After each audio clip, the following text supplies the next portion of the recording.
I'm Bernina expert Amanda Murphy, and I'd like to show you how to use my Good Measure Every Heart quilting templates.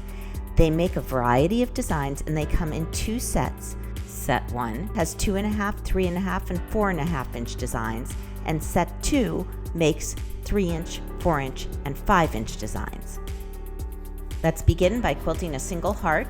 I've drawn a vertical line on my fabric for placement. Bring up your bobbin thread and start stitching so that your foot comes down, and then bring over your template. Start at the base of the heart, and you'll notice that that vertical line on the template aligns with the center vertical line of the heart that I drew. Once you quilt up into that little notched area, switch to the other side of the template and quilt back down to the point you started at. You notice the point that I've started at is 1/4 of an inch away from the edge of the ruler, and that's one heart.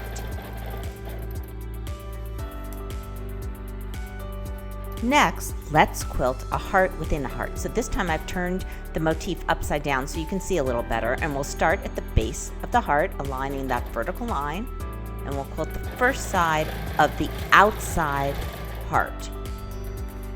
I'll switch to a smaller template, and then I'll quilt the opposite side of the smaller heart. Now you can actually quilt either side of the smaller heart first, it doesn't really matter, but what you want to do is come back to your starting point, then switch back to the original larger template and finish the heart. And that is how you quilt a heart within a heart. Let's quilt a row of hearts. So this is great for a border design, and in this case I'm using the horizontal lines on the template to make sure that I'm in the center of my stitched border that I have going here. So I'm going to start on the side of the border, and of course bring my foot down before I bring the template over. And then I'm going to be basically quilting a heart and a half as I work along. So there will be some overstitching because I need to work from one side of the heart to the other. So one way of doing this is to quilt the top half of the heart first. Quilt down to the bottom. I'm going to clip my threads, and then I'm going to come back to my starting point. I keep going until I get to the opposite side of the heart. So there is going to be some overstitching. It doesn't really matter whether you stitch twice over the top half of the heart or the bottom half of the heart. Either works.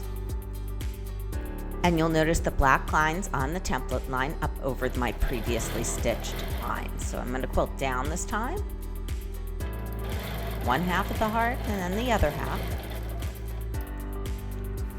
Return to my starting point, and then continue on. So in this example, my double stitching is on the bottom half of the heart.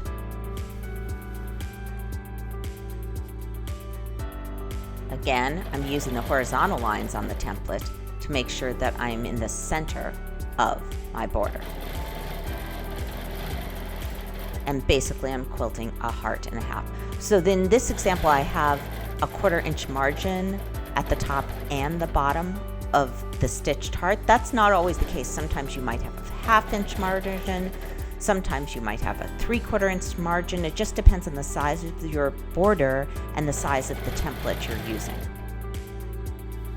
I think it's easier to choose a template that quilts a design that's slightly smaller than the border's actual width. This means if you wiggle the template just a bit, you won't be going outside the border and it won't be as noticeable.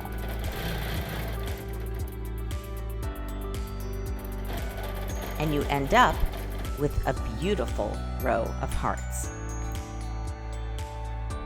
Sometimes, especially when you're working with solid fabrics or contrasting thread, it's nice to center the heart design to the border. So to do that, here I am working on a frame. So you'll notice I'm driving the machine with one hand and I'm holding the template with the other, and I have a ruler table on the frame. This is the Bernina Q24. And I'm starting in quilting that center heart first, and I'm actually going to do 2 rows of hearts here, but I wanted to show you the sequence that I chose to use with this contrasting thread. So I'm quilting halfway around the heart, and that's just a chalk line that I made to find the center of my border. And then I shift to the other side of the template, making sure that those horizontal lines are consistent. So I actually have the seam of this quilt in between those two bottom horizontal lines on the template, and I quilt around the other side. Now, I decided to have the top half, or the hearts, and this is upside down, so really the bottom half, double stitch across this entire border. So this is the sequence I used. I started the heart by quilting around the arc, and then I moved down to the point of the heart. Then I quilted the other side of the heart, and you'll note that the lines, the black lines on the template, line up over my previous heart, or the previous side of the heart, come back to that little center and go back out to the side. Shift the template over. I'm checking the horizontal lines on the template to make sure I have them just right.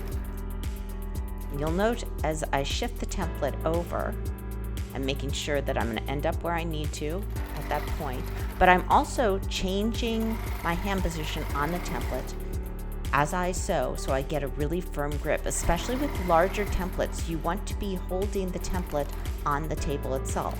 Now I'm making a second pass of the hearts just to add some intricacy and detail. So the second pass of hearts shares the tops with the first, so I really only need to quilt the bottom pointy end of the heart, which is the top here because we're quilting upside down. The white curved lines on one side of your template will line up over your previous quilting.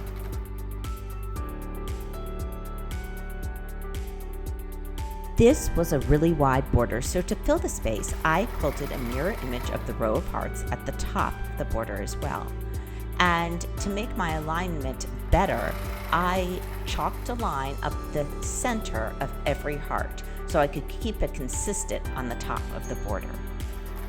This is a quick way to create a lovely, intricate design. And you'll notice I started it in the middle on the top half too, and then worked out, and this is the result, a double heart border. Next, let's quilt a column of hearts. I've chalked a vertical line through my column, and I'm working one side of the hearts first.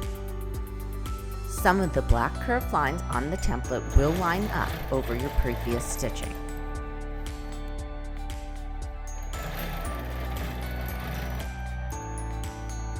And that worked just perfectly. It wasn't even planned. Sometimes you have to do a modification on the top heart when it gets cut off. So now I'm quilting back down, using all the lines on my templates. And one thing you'll notice when you look closely at the templates and try this design yourself is there are lines on the template that go over your previous stitching lines. And that is a column of hearts. Let's use the heart templates to quilt the corners of a block. Now first I'm using my every angle template here just to connect the diagonals of the block, so I have markings to use for good placement. And I've done this with a wash away marker. And now essentially I'm going to quilt a heart in each corner of the block. And the size doesn't really matter. You get different effects with different size templates. I like the idea of the template lines kind of crossing each other. So I'm going to use one of the larger templates. Of course, I bring my presser foot down before I bring the template over, and now that vertical line on the template goes over the diagonal that I drew on my block. So much of good ruler work quilting has to do with good marking beforehand and just taking your time and not rushing it. Now, I'm working on the Bernina Q16, so I do have stitch regulators, and you can see the lights there that indicate my regulators are on, but you can, of course, quilt without regulators. It's just with templates, and the secret is to just going slow and steady. You can stop and start much more frequently than you can with free motion because of course you have a template that tells you where to go when you begin again. And you have to be free to reposition your hands as much as is needed. Usually when people have problems with template work, they're not holding the template in a way that really gives them control.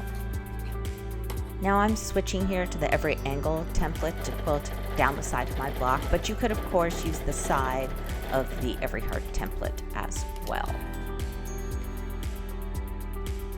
Okay, again, that vertical line on the template lines up with the diagonal that I drew, and I'm going to quilt one side of the heart and then the other side of the heart.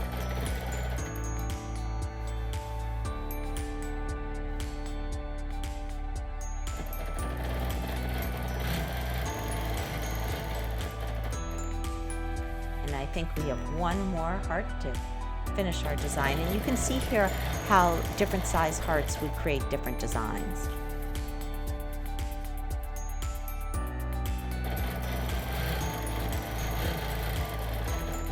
With one side and then the other side. This video is speeded up a bit, so don't feel the need to go this fast. It is probably at 125% of the normal speed that I'd stitch it, and that is a block made with the every heart template set. Let's quilt a heart blossom. So to begin, I have drawn lines across the center of my quilting area, and I decided to do a blossom that has 6 petals. So my lines are at 60 degrees from each other. I could have done 8 petals and used 45-degree lines, but I chose to do 6 just so you could see a little different design here. So basically I quilt the first heart and then I turn the template and I quilt another heart.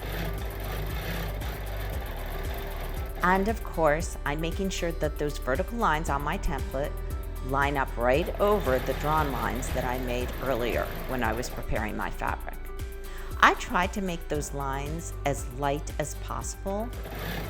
I prefer white chalk to any other marking tool, but if I'm using white fabric, sometimes then I'll use a wash away pen, but be sure to get out those marks as soon as possible because if you hit them with the iron, they will be heat set.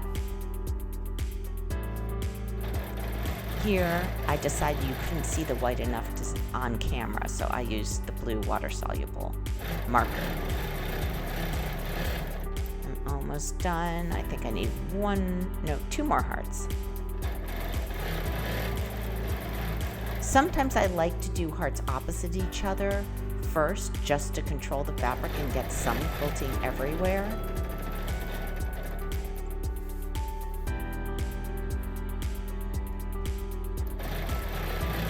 Almost done. This is a great way to fill a large block, particularly with the blender type fabrics because your quilting will really shine.